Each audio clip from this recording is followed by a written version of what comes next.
What's up mga ka-faith? Ka-faith lang at huwag kang bibitaw hanggang matapos ang video na ito.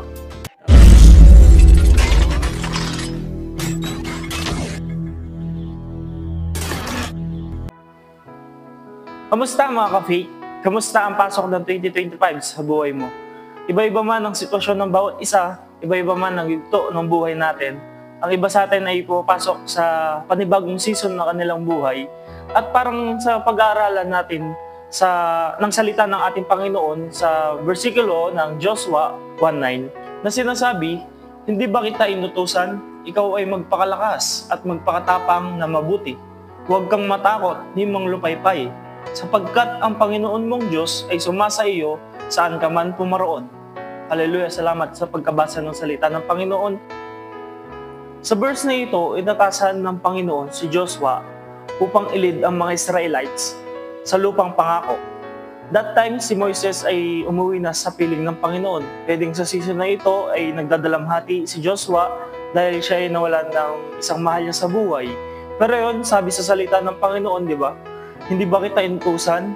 Ikaw ay magpakalakas, sabi niya kay Joshua. Isipin mo mga kapatid, na kung sa'yo sinasabi ito ng Panginoon, sana maging lakas mo ito kapatid na sa anumang sitwasyon ng buhay natin is kasama natin ng Panginoon. Na saan man niya tayo dalhin sa season ng buhay natin is magtitiwala tayo sa Panginoon. Katulad na lang ng anatomy natin sa katawan, di ba?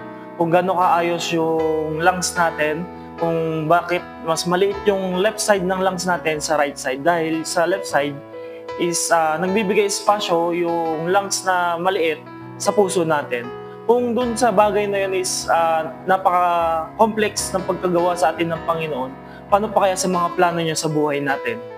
Di ko man alam anong season ng buhay mo ang kinakaharap mo ngayon, pero ito ay paalala ng Panginoon sa atin na tayo ay magpakalakas at magpakatapang sa anumang season na kinakaharap natin. May mga bagay ka man na di mo unawaan sa ngayon. Nawa, mas piliin mo pa rin magtiwala sa Panginoon. At tayong mga ka-faith, bago matapos ang video na ito, nais ko kayong ipanalangin sa Panginoon. Tayo yumuko. Dakilang Diyos na mga pangyarihan sa lahat. Panginoon, i-bless mo ang nanonood ng video na ito. Di namin kaya, Panginoon, na kami lang.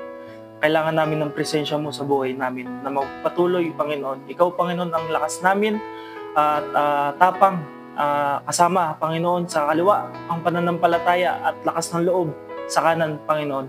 Kami naniniwala sa iyo na sa anumang season ng buhay namin, ikasama ka namin. Bigyan mo kami, Panginoon, ng pananampalataya na magtiwala sa anumang ibigay mo sa amin. Dakilang Diyos, i-bless mo ang nanonood ng video na ito. Nawa, lalong lumalim ang pagkakilala niya sa iyo. In Jesus' name we pray. Amen.